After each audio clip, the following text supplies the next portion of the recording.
2025 시즌을 앞둔 기아의 가장 큰 관심사는 타순 구성이었다.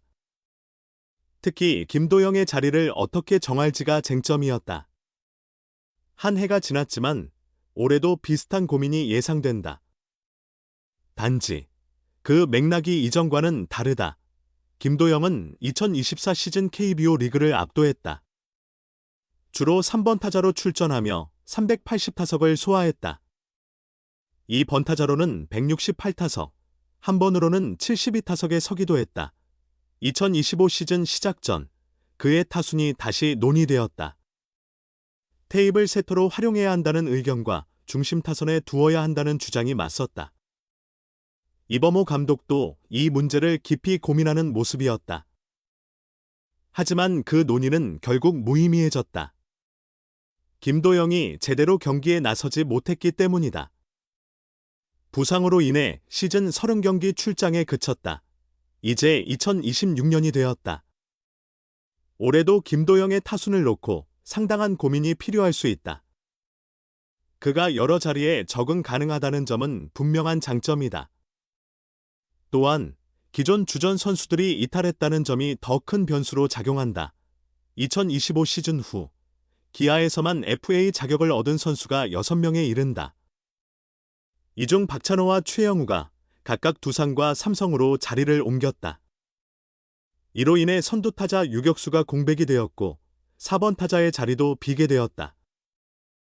당연히 이 공백을 메꾸어야 한다. 4번 타수는 나성범이 제 컨디션을 되찾는 것이 최선이다.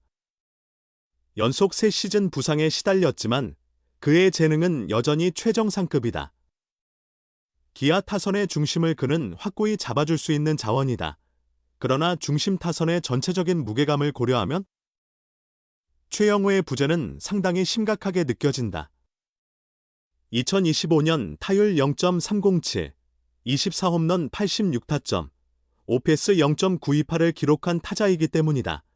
다만 김도영이 완전한 컨디션으로 뛸 수 있다면 그 공백은 충분히 채울 수 있다.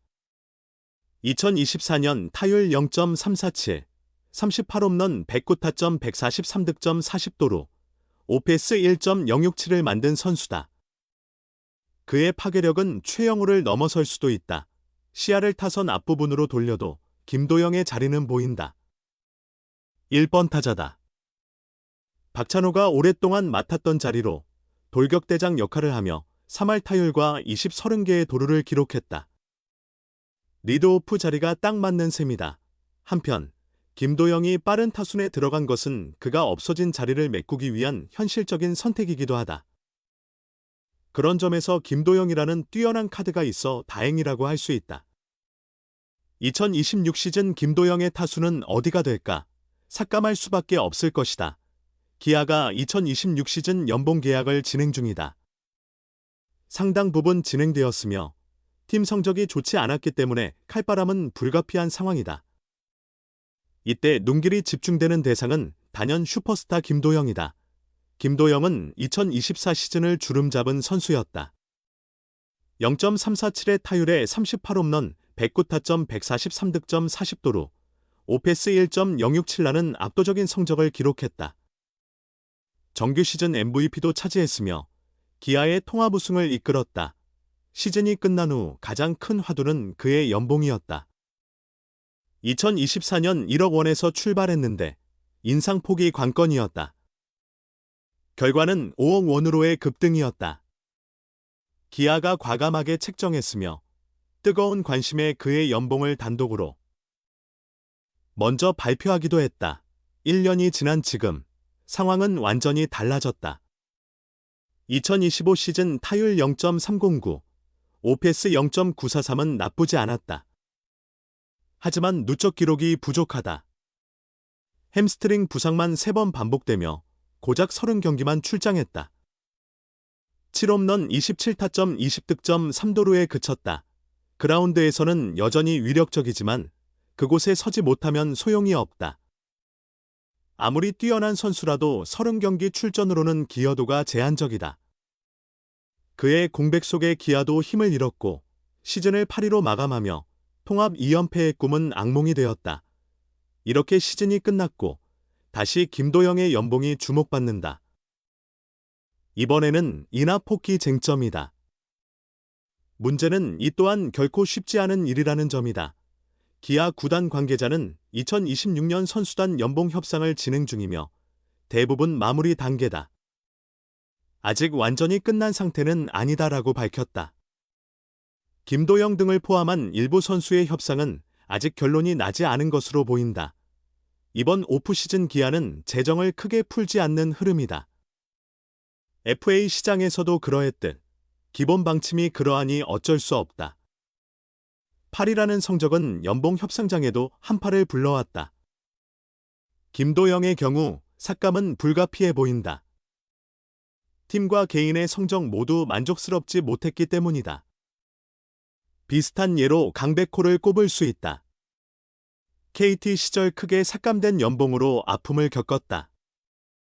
2022 시즌을 앞두고 5억 5천만 원에 계약했지만 정작 그 해에는 62경기만 출전했다. 타율 0.245, OPS 0.683 등 성적도 부진했다. 이에 2023년 연봉은 2억 9천만 원으로 크게 감소했다. 어려운 시기를 보냈고 스프링 캠프 참가도 다소 늦어졌다. 그만큼 쉽지 않은 상황이었으며 당시 강백호가 마음의 상처를 받았다는 이야기도 전해졌다. 2023 시즌 역시 부상으로 71경기 출장에 머물렀고 2024년 연봉은 2억 9천만 원으로 동결되었다.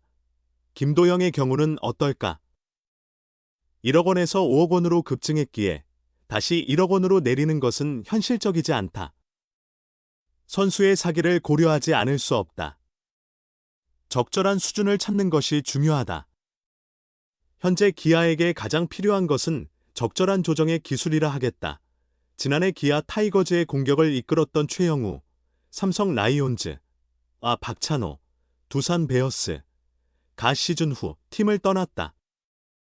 이들의 공백을 최소화하려면 지난해 아쉬움을 남긴 김도영과 나성범이 제 몫을 다해야 한다. 최영우는 지난 시즌 133경기에서 타율 0.307, 24홈런, 86타점, OPS 0.928의 활약을 보였고 박찬호는 134경기에 출전해 타율 0.287, 5홈런, 42타점, 75득점, 27도루, OPS 0.722로 팀 공격의 연결고리 역할을 했다. 그러나 새 시즌에는 이들이 기아 유니폼을 입고 뛰는 모습을 볼 수 없다. 시즌 종료 후 FA 자격을 얻은 박찬호는 지난 11월 두산과 4년간 최대 80억 원에 계약했으며 최영우는 지난달 삼성과 2년간 최대 26억 원의 FA 계약을 체결했다. 기아가 2명의 핵심 선수를 보내며 주력 타자인 김도영과 나성범의 2026 시즌 책임이 훨씬 무거워졌다. 기아의 반전 핵심은 단연 김도영이다. 그가 141경기에서 0.347 38홈런 109타점 143득점 40도루, OPS 1.067로 맹활약하며 MVP에 오른 2024년, 기아는 7년 만에 통합 챔피언이 되었다. 하지만 기아는 김도영이 부상으로 30경기만 뛴 지난해 8위에 그치며 포스트 시즌 진출에 실패했다. 2024 시즌 21홈런 80타점을 기록한 중심 타자 나성범 또한 지난해 기대에 미치지 못하며 팀에 아쉬움을 남겼다. 그는 부상 영향으로 82경기 출전에 그쳤고 타율 0.26 80홈런 36타점 30득점이라는 초라한 성적을 냈다. 이번 스토브리그에서 외부 FA 영입을 하지 않은 기아는 외국인 타자 헤럴드 카스트로와 아시아 쿼터 제리드 데일의 합류가 야수진 보강의 전부라 할 수 있다. 박찬호가 떠나며 내야가 취약해진 기아는 10개 구단 중 유일하게 아시아 쿼터를 야수로 데려오는 파격을 보였다. 데일은 모든 내야 수비가 가능하며 탁월한 수비 능력이 장점으로 꼽힌다.